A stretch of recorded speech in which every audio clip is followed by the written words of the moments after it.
Hello everyone. This is Dr. Ruchika Pal, Assistant Professor in Department of Physiotherapy of Suresh Gan Bihar University. Now today we will discuss the topic of the juvenile arthritis. We have discussed the topic rheumatoid arthritis and osteoarthritis. Now we will discuss the topic juvenile arthritis.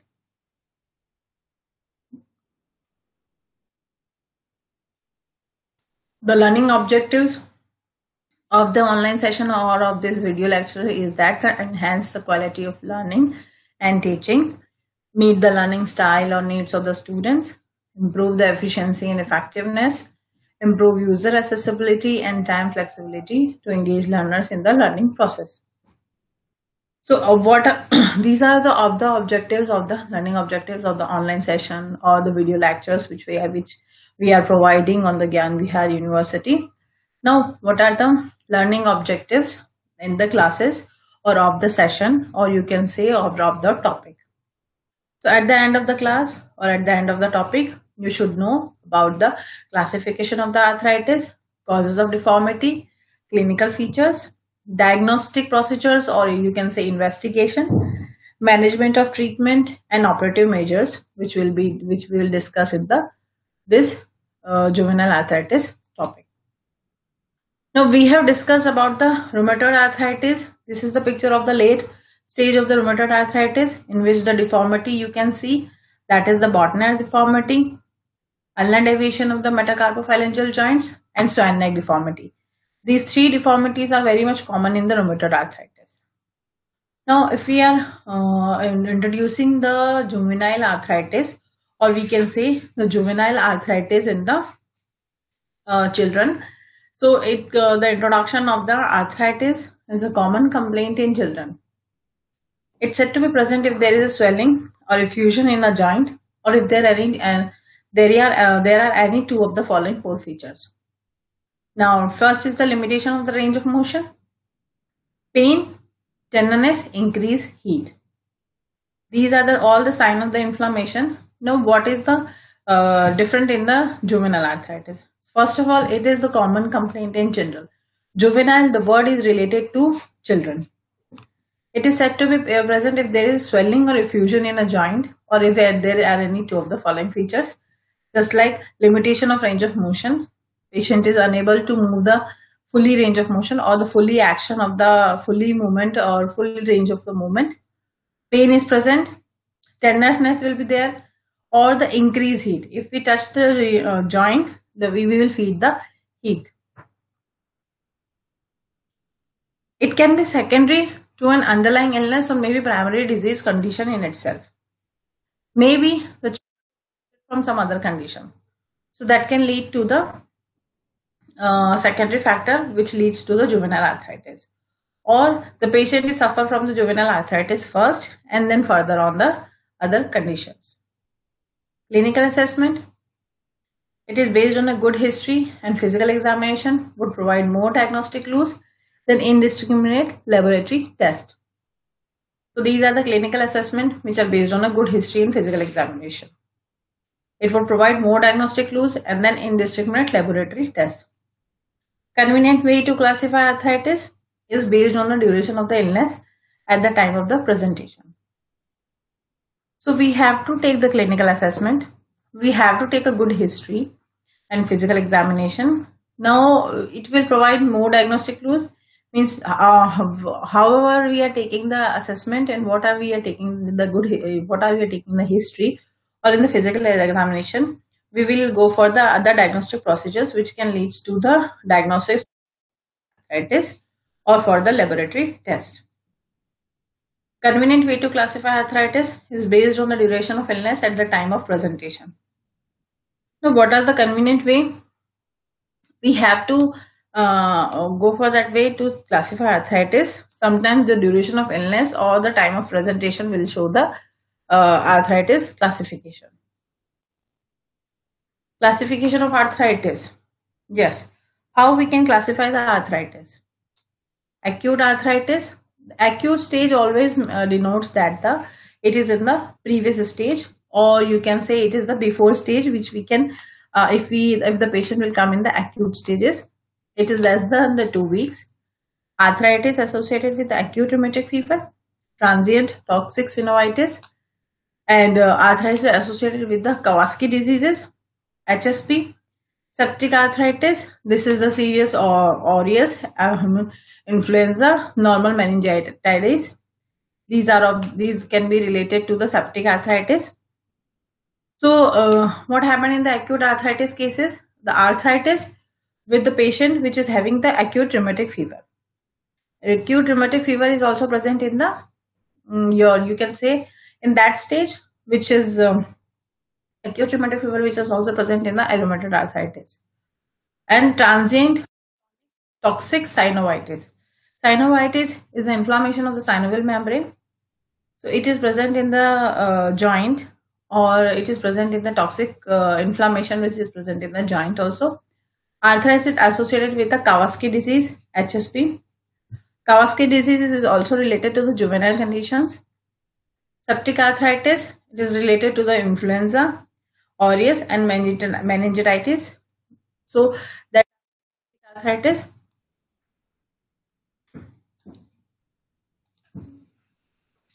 Now subacute arthritis. It is related to the 2 to 6 weeks, as it is the subacute arthritis, subacute stage of the arthritis. It is associated with the SLE, polyarthritis nodosa. SLE is called the systemic lupus erythematosus. It is a condition. So it is condition which involves the systemic circulation. So that is associated with SLE. Polyarthritis nodosa, the arthritis which is present in the more joints, and nodules are present over there. Bone pains associated with leukemia or neuroblastoma. Associated with Lyme's disease, sickle cell anemia, or you can say sickle cell. In Lyme's disease or in the sickle cell, the cell becomes the sickle shaped, RBC becomes the sickle shaped, and that leads to the lack of the oxygen transportation. As the cell becomes sickle shaped, the hemoglobin is not carried by iron content is not carried by the hemoglobin, or the bonding is not there. So that is the associated with Lyme disease or sickle cell. Associated with the hypogammaglobulinemia. Hypogammaglobulinemia related to the gamma globulin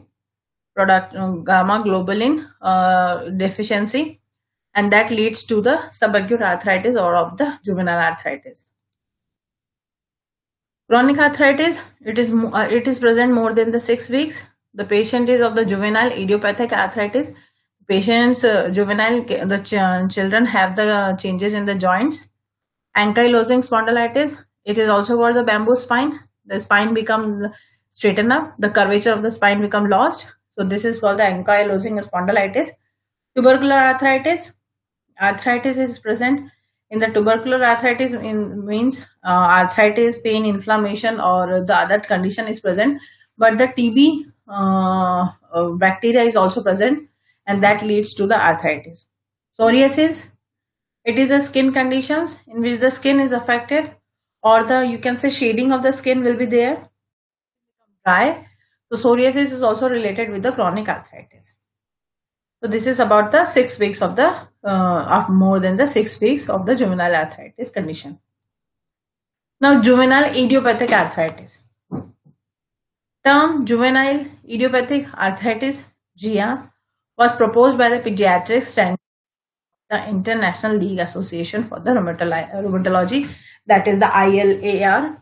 Every arthritic conditions, or you can say every disease conditions, have their association for the evaluation of the conditions, or for the evaluation of the pain, check or diagnostic tools, or making a leading point that the treatment will be go in this positive manner in this further direction. It refers to a group of conditions characterized by chronic inflammatory changes of the joint. Now, what happened in this? It is defined as the arthritis of one or more joints with onset below the age of 16 years and persisting for at least 6 weeks. So, the arthritis which occurs in one or more joint with the age of the onset below the age of the 16 years and persisting for at least 6 weeks. That is, you can say a child is of the 16-year age, or the teenager person of 16 year, and had got the arthritis, and up to persist up to the 6 weeks. When the pain, swelling, symptoms all are present up to the for 6 weeks, and you can say that the diagnostic procedures is also gone through that condition. It has subtypes.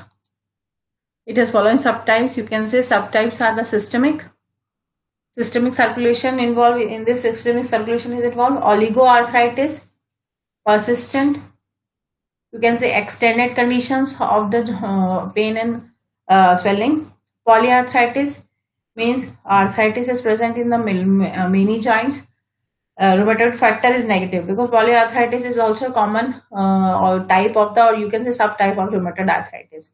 So evaluation will be there, investigation will be there in between those. Differential diagnosis is there. So RF negative, rheumatoid factor is negative. Psoriatic arthritis is there. Polyarthritis, and in some patients, in polyarthritis, rheumatoid factor is positive also, and the child is the 16 age and consider as a juvenile arthritis also.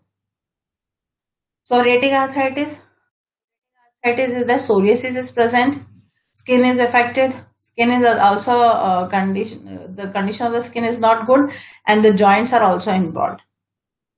Anthracitis related arthritis. So this is the anthracitis related arthritis, as you can say the arthritis which is related to the anthracitis inflammation of the other joints. Undifferentiated arthritis. Arthritis, the inflammation of the joint or the other condition, but the undifferentiated condition is also there. Fits, no other category. Fits is present. Fits more than one category. So these are the fits more than one category. Also fits no other category means to say it is not fitted into the other category, or it is not fitted into the other conditions. Or if it is fitted for the more than one category, means the patient is having rheumatoid factor also, patient is having rheumatoid disease also, patient is having another condition, chest condition also, or any other specifically. So that is into the subtype.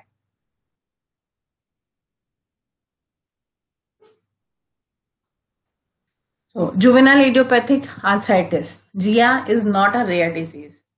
It is not commonly found. Prevalence is increased trend, common in underdeveloped countries. The condition occurs in the underdeveloped countries. Can occur in the 0.4 to 1.3. 1.3 per 100,000 children of below 16 years. Common cause of disability in children, because it is a arthritic condition, joints are involved, so that the common cause of disability children is present. Cause of chronic morbidity and school absenteeism. Causes of chronic morbidity. The patient is suffering at the very early stage, at the 16-year age, and it is of the joint condition. The patient is unable to go to school or doing activities, so school absenteeism is there. Common in girl. It is you can say evaluation criteria is there. It is present commonly in the girl. Etiology. The immune system is intimately involved in the evolution of the disease. Genetic predisposition will be there. So what is the etiology? Etiology, you can say the common causes or the causes of the condition. So immune system is intimately evolution of the disease. Genetic predisposition is there, as genetic predisposition or genetic factor is also involved in the juvenile idiopathic arthritis. Pathophysiology. Systemic inflammatory process originating in the synovium or synovial fluid. So how the systemic inflammatory process is started means the inflammation is or inflammation or inflammatory signs or some process is started in the systemic cases, in the systemic circulation. How it originates? It originates in the synovium or synovial fluid, which is present in between the joints, involving connective tissue and characterized by destruction and proliferation of synovial membrane. So it is present in the destruction and proliferation of synovial membrane. Now, phagocytosis. Phagocytosis process is the process in which you can say your antibodies engulf the bacteria while eating the bacteria. So this process is known as phagocytosis. It produces the enzyme within the joint causing inflammation. So this is called the phagocytosis process. Collagen is destroyed over time and pannus formation occurs. So collagen is destroyed. Collagen is very important for the you're maintaining, or you can say for the important structure of the muscles and tissues, connective tissues. So what happened here is that if collagen is destroyed, pannus formation is there. Pannus formation is just like this. You can say pannus formation is also occurs in the pathophysiology of the rheumatoid arthritis. So pannus formation occurs narrowing the joint space. Now, if the pannus formation is occurs, then it narrow the joint surface. Now, may result in joint destructions, ankylosing, and deformity with loss of articulation and joint motion. So what happened in this? If it happens in that, may result in joint destruction. Now, it results in this condition results in the joint destructions, as pannus formation is also there. Your collagen is destroyed, so that can lead to the joint destruction also. Ankylosis, then deformity with loss of articulation and joint motion. So in ankylosis, deformity, or you can say the straight up of the joint of the spine, it affect the spine. Ankylosis will be there, and deformity with loss of articulation. Loss of articulation will be there, and joint motion will be present, and joint motion will be affected. Inflammatory process can also affect the spine. Somehow, the inflammatory process can also affect the spine, blood vessels, and pleural membrane of the lungs or the pericardial sac. So whenever the inflammatory process is started, it can affect the spine, as ankylosis, spondylitis can also occur. Blood vessels get damaged. The pleural membrane of the lungs of the pericardial sac will be there. Now, condition may be short-lived and limited, or progressive and severe. Now, spontaneous remissions and unpredictable exacerbation can occur. What happens? Condition may be short-lived. Patient conditions may be short-lived and limited to progressive and severe. Spontaneous remissions and unpredictable exacerbation can occur. Spontaneous remissions will be there. Predictable exacerbation can occur in the patient also.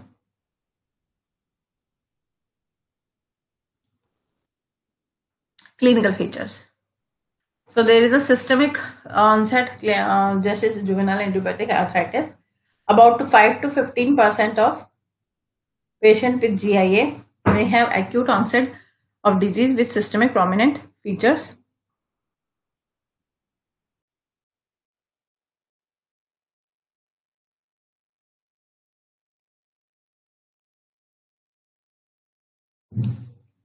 Systemic onset, about 5 to 15% of patients with this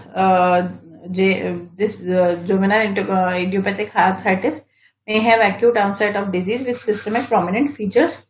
Features usually starts with intermittent fever, that is the rheumatoid fever, with characteristic twice daily peak, quotidian fever, fever in evening, maculopapular rash, prominent in rash, difficult to identify when dark skinned people, marked irritability, decrease with fever, and hepatosplenomegaly, enlargement of the spleen, and lymphadenopathy, lymph nodes got damaged, or you can say the pathology occurs in the lymph nodes. Moderate neutrophil leukocytosis. So this is the moderate neutrophil leukocytosis. Increased ESR with thrombocytosis, and RF is negative. Sorry.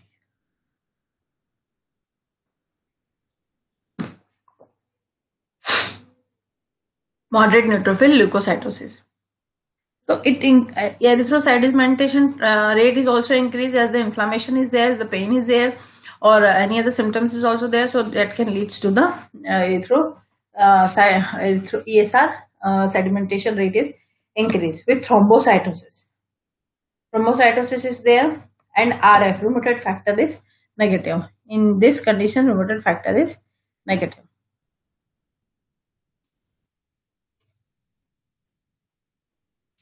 Oligoarthritis, most frequent type of GIA.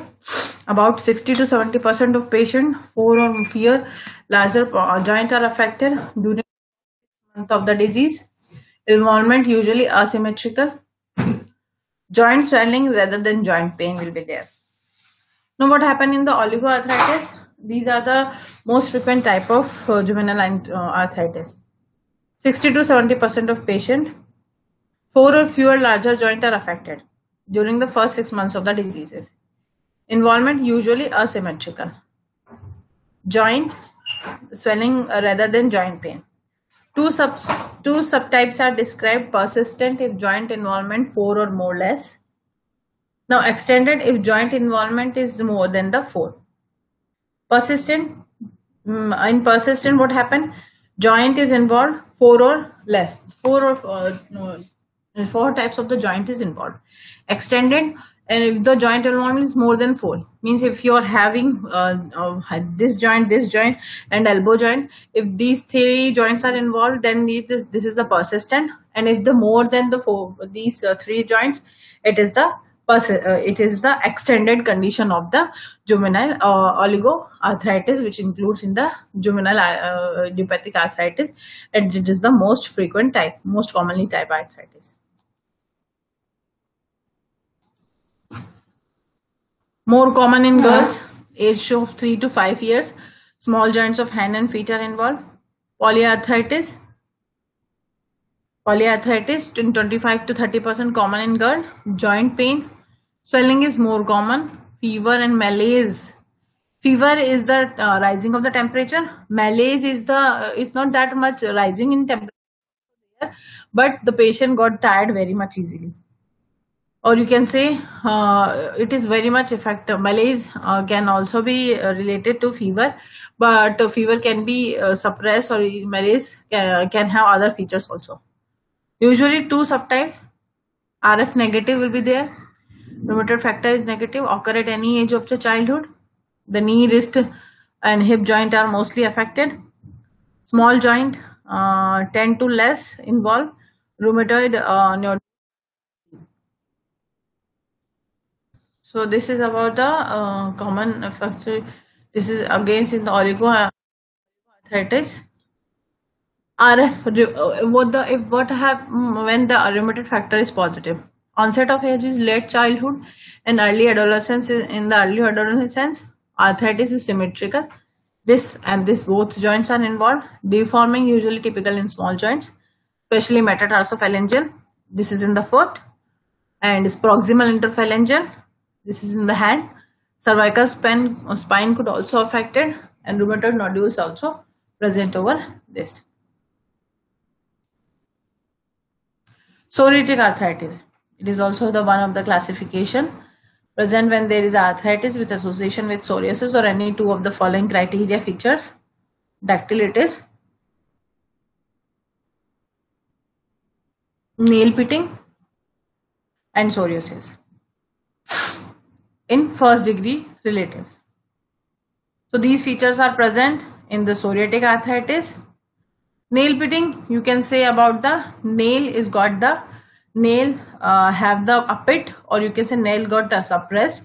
And psoriasis, I have already explained, it is a skin condition, shading of the skin, dryness of the skin over there, dryness of the skin at the sole of the foot, hand, and the other part. Involvement of both large and small joints simultaneously, means there is no symmetrically, the large or small joint both can affect it.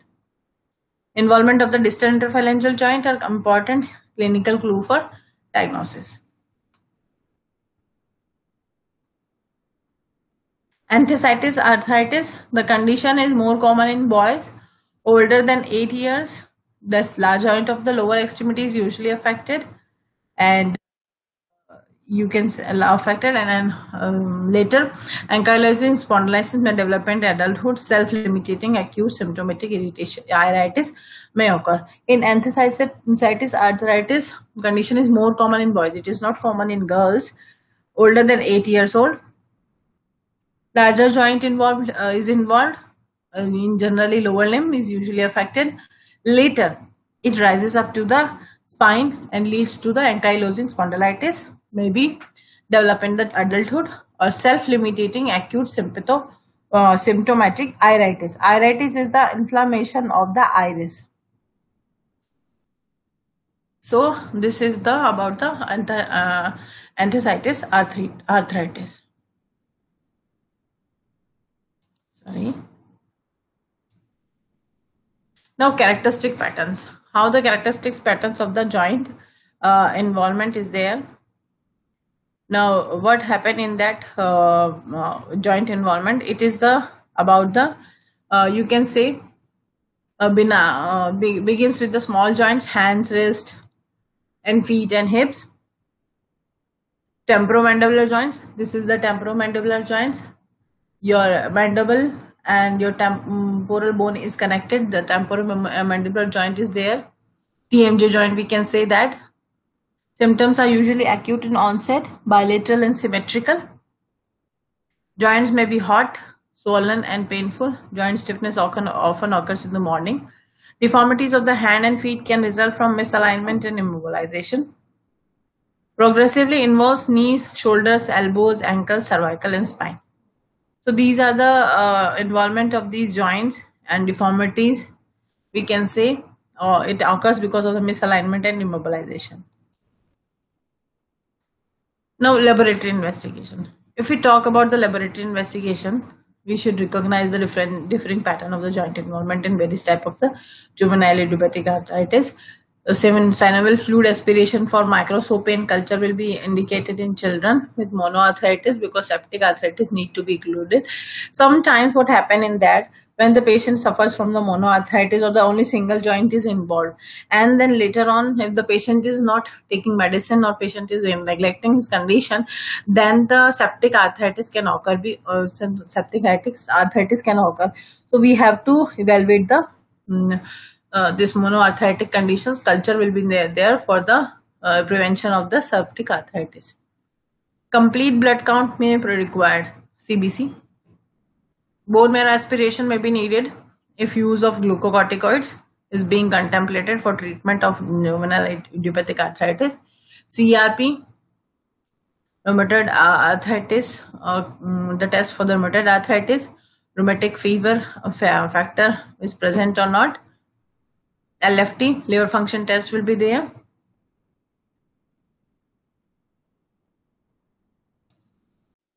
Anti-nuclear antibody titer, screening test for rheumatoid disorders elevated in 25 to 30% of rheumatoid arthritis patients. Follow-up tests are needed for the specific rheumatoid disorders, such as anti-RNP is used for differential diagnosis of systemic rheumatic disease. Rheumatoid factor is present, positive in more than 80% of cases. Roswell test is done for the rheumatoid factor. Latex fixation, positive in 75% of the typical cases. Agglutination reactions, positive in more than 50% of typical cases. Serum complement, C3 and C4 increase in acute onset inflammatory responses. Immune disorder, exhaustion results in depressed total complement levels. Erythrocyte sedimentation rate, it is increased, usually greatly increased at 200 mm per hour. May return to normal as symptoms improve. CBC usually reveals moderate anemia. WBC is elevated when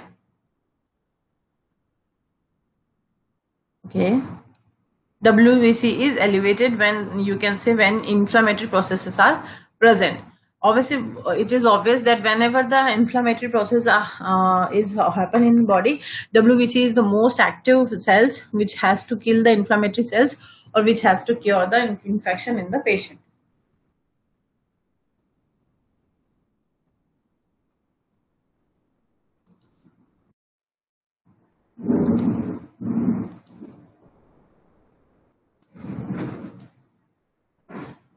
Okay, now immunoglobulin, that is Ig, IgM and IgG. These are the immunoglobulins. Elevation is strong here, strongly. They have risen up. The value of these immunoglobulins have increased, suggest autoimmune process as cause for rheumatoid arthritis. X-ray reveals soft tissue swelling, erosion of joints and osteoporosis of adjacent bone. Early changes is there. Progressing to bone cyst formation, narrowing of joint space and subluxation. Concurrent osteoarthritic changes may be noted. Whenever the joints get the X-ray, what will be their revelations? Soft tissue swelling will be there. Erosion of joints can be seen. Osteoporosis of the adjacent bone, and early changes is there. Progressive to bone cyst formation. Sometimes the bone and cyst get formation in this condition. A narrowing of joint space and subluxation. Concurrent osteoarthritic changes may be noted. Radionuclide scans identify inflamed synovium. Whenever the scans will be there, you have to evaluate the inflamed synovium which is present in the patient. Direct arthroscopy can be seen. Visualization of area reveals bone irregularities, degeneration of the joint. Synovial fluid aspiration. Yeah, you can say as aspirate. So whenever the synovial fluid is aspirate, may reveals volume greater than normal. Opaque, cloudy, yellow appearance, inflammatory responses, bleeding, degenerative waste products. Elevated levels of WBC and leukocytes, decrease viscosity and complement. C3 and C4. So this is about the synovial fluid aspiration. When the elevated levels of WBC and the leukocyte is present in the blood with higher level, they decrease the viscosity and complement the C3 and C4. Synovial membrane biopsy reveals inflammatory changes and development of pannus, inflamed granulation, inflamed synovial granulation tissues. Now, if we conclude up to the treatment part,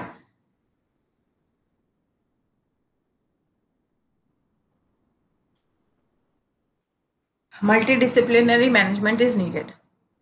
Now, we need to treat the juvenile idiopathic arthritis in a different manner. That is the multidisciplinary management. Physiotherapy and occupational therapy is needed to prevent deformities.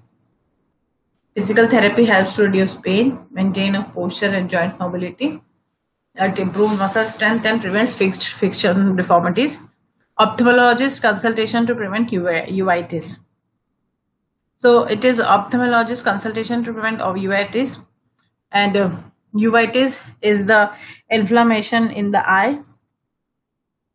So here we need the physiotherapy and occupational therapy both to prevent the deformities. Physical therapy helps to reduce pain, maintenance of the posture and joints flexibility, mobility, improve muscle strength and prevents fixed flexion deformities. So that is the requirement of the physical therapy, so that the patient didn't receive the other conditions or the fixed flexion deformity will be prevented. Medical therapy. Medical therapy, NSAIDs are there. Non-steroidal anti-inflammatory drugs will be given are the mainstay of the symptomatic management. NSAIDs inhibit both isoforms of the enzyme cyclooxygenase. Naproxen and ibuprofen are used in children.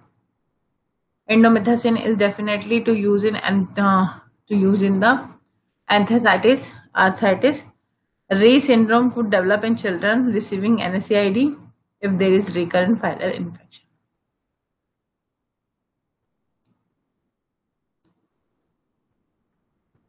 Now, children with non-steroidal anti-inflammatory drugs should watch for gastric adverse effects, because these are the commonly gastric effects with NSAIDs.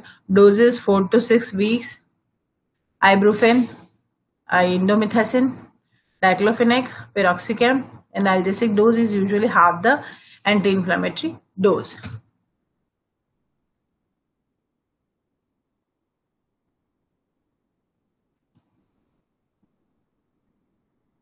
So it is about the DMRDs, disease-modifying anti-rheumatic drugs, need to start it in almost all children with polyarthritis.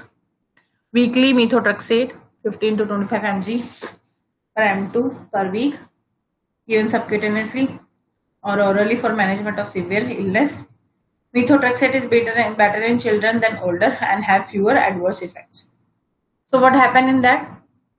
DMRRDs, it is an anti-inflammatory, anti-rheumatic drugs need to started in almost all children with polyarthritis. Weekly methotrexate. Methotrexate is a drug. So it is given subcutaneously or orally for management of the severe illness.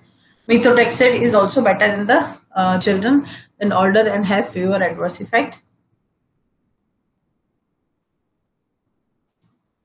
Now, hydroxychloroquine, yes, it is a very common, it is not very common, it is an anti-malarial drug, is useful with the methotrexate. It can work with the methotrexate and give us the better results. Intra-articular glucocorticoids are preferred therapy for children and with oligoarthritis and would not respond with initial NSAIDs. And if we talk about the local steroid installation may required for the patient with iridocyclitis, systemic glucocorticoid, prednisolone for severe arthritis. So these are the drugs which we are using for the management, which we are using for the therapy of the GM. Newer treatment modalities includes biological. So, course oligoarthritis usually has good prognosis, but localized deformities can develop due to asymptomatic growth of the limb. Children with rheumatoid factor positive or polyarthritis have a disease pattern similar to adult, show erosive and deforming arthritis. Treatment regime is always not satisfactory. Approximately 50% patient may undergo remission with minor residual involvement. Untreated or partially treated GIA may develop flexion in contractures of hip, knee, and elbow, resulting permanent disability. Neck stiffness is an special debilitating program and can result in torticollis. Temporomandibular joint involvement result in a restricted opening and may require surgical intervention. So these are of the courses. Complication, yes, there are complications also present with this. You can go for that. Anemia is chronic ongoing inflammation is almost always present in children with persistent active arthritis and severe serial hemoglobin levels mirror disease activity rather closely. Blood loss included induced by NSAIDs can also contribute factor for the anemia. Chronic spontaneous uveitis may be clinical silent and potentially blinding. The chronic eye infection or uveitis may be clinically silent or may potentially it is starting the blindness.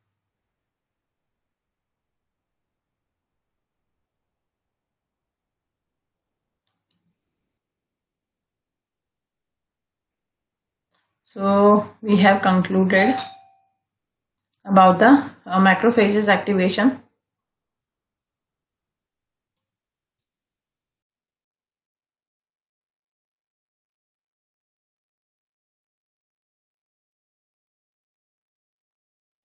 So macrophage activation syndrome with life-threatening condition with icterus, bleeding tendency, leukopenia, thrombocytopenia, right? So prompt interventions, methylprednisolone administration is needed.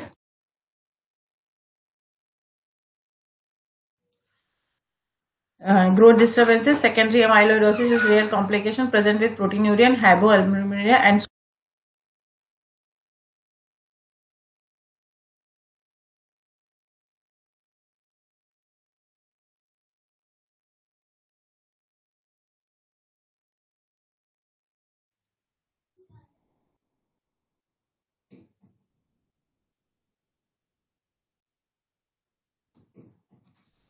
so this is the macrophages activation syndrome with life-threatening condition by icterus, bleeding tendency, leukopenia, and thrombocytopenia, elevated triglycerides, or to promote intravenous methylprednisolone administration. Growth disturbances is there. Secondary amyloidosis is rare complication present with proteinuria and albuminuria. Reversible.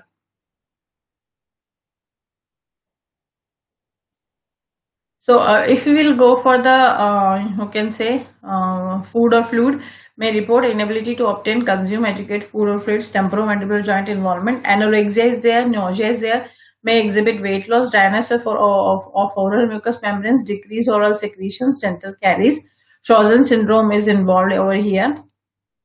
Nursing priorities are to elevate pain, to increase mobility, promote positive self-concept, and support independence, provide information about diseases, process of prognosis, and treatment needs.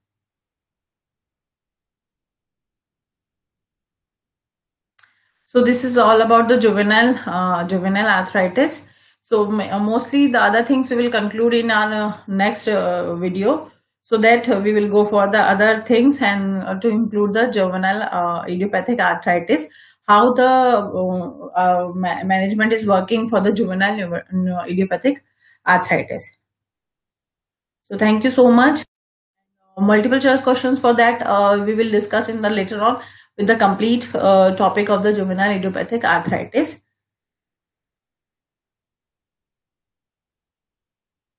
So thank you so much. If any queries, you can drop on the drop after the video. So this is all about the juvenile idiopathic arthritis.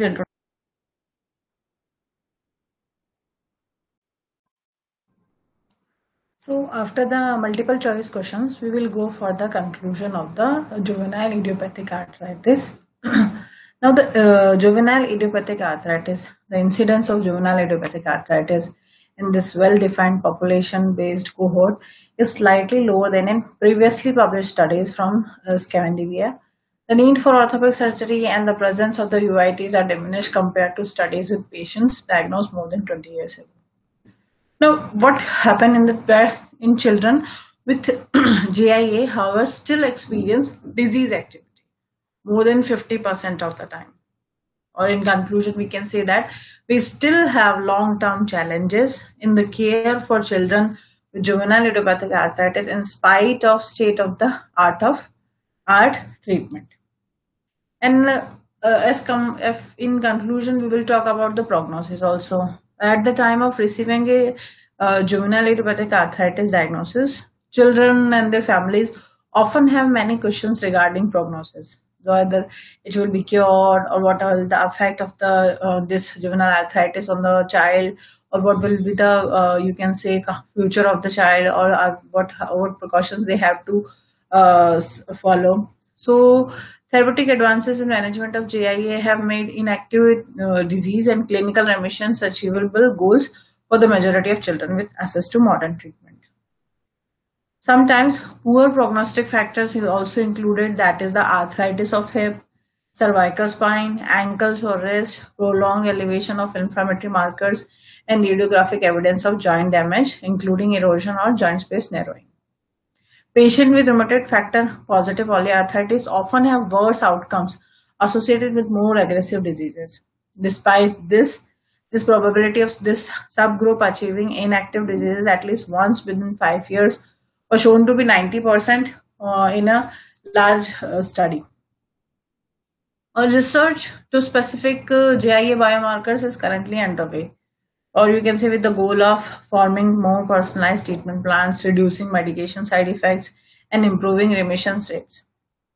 Now, it has been previously suggested in that children with JIA are at increased risk of malignancy when being treated with anti-TNF therapy. Now, more recent data has not confirmed this association. It is thought that the disease itself is linked with a slightly higher background risk of malignancy. Ongoing data analysis on a large patient populations continues in this area. So this is the prognosis. We can also conclude about the prognosis, or interventions are also there. Mobile health interventions are also there. There is some new emerging area of support for this disease management, is though digital technology is using for the treatment, for the interventions. Or what happened in these interventions have to potential to support the development of self-management skill or assist the healthcare team to monitor symptoms. If we talk about the JIA, the current studies have focused on the health issues playing health-related quality of life, physical activity, and disease management.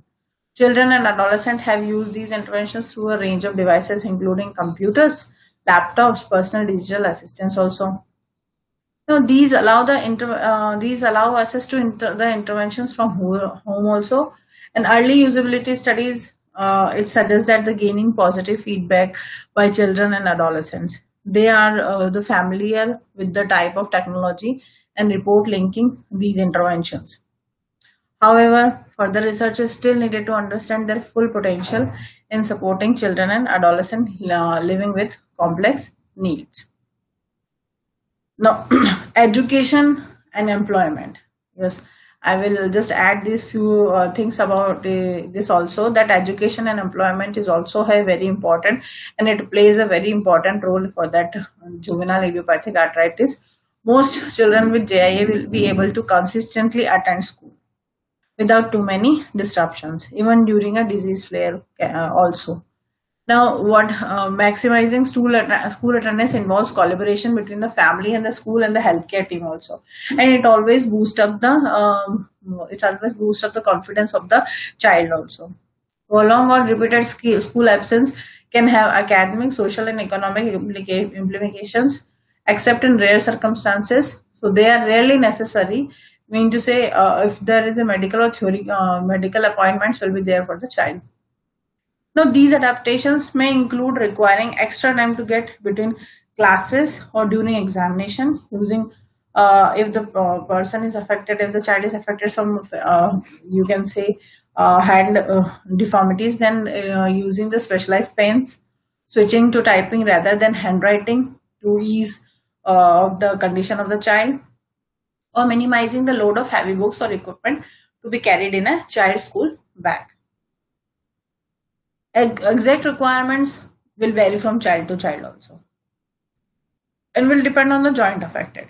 If your hands joints are not involved, PIP joints are not involved, then there is no specific need of specialized pens and other things. But if your feet are involved, or if your lower limbs are involved, then some stances or some exact requirements for the requirement of the child will be done. Or in many instances, child's treating team will be able to provide specific advices and information for teachers and coaches to smooth the transition back to school. This all will help the child to pursue the schooling, to pursue his ambitions, or to motivate himself, or to motivate the child. We need to follow these small things, so that the child will not feel that he is out of the society, or you can say he is suffering or she is suffering from that condition which is not acceptable by the society. So, juvenile arthritis is is a condition in which the cooperation of the education, cooperation of the education schools, cooperation of the family members will be required for the development of the child and for relieving this condition. Now, so it is equally important to optimize school attendance so that the child can maintain friendship and keep up with the opportunities to socialize with the peers. So this is the condition in which the child is in the childhood stage. But when it comes to the high school, or when adolescent progresses, so this is the condition. What changes may be there? There may be need to factor their current medical status and functional abilities into decisions around their future education and employment plans also. Now, most children with JIA will not be restricted in their study goals or professional aspirations. Students with JIA can usually apply for special arrangements during assessment periods, such as additional time to allow for rest, stretch periods, and use of adaptive equipment in some situations. Now, these applications often need to be supported by the treating medical team. Okay. So it is important that adolescents with JIA understand how to take care of themselves and manage their diseases when working full time or attending higher education. The team will also support those patients who still require medical input through the transition process from pediatric to adult services. So this is all about the juvenile idiopathic arthritis.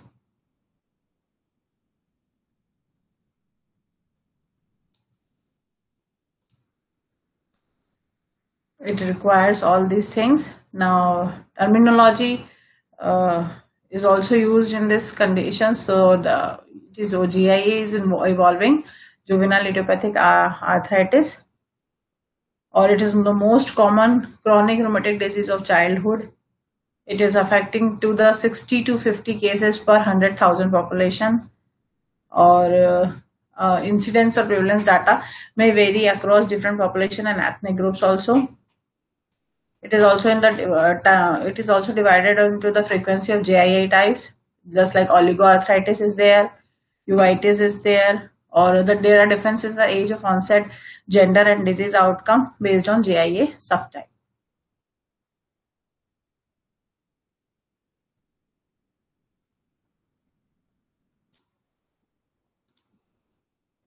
So this is all about JIA.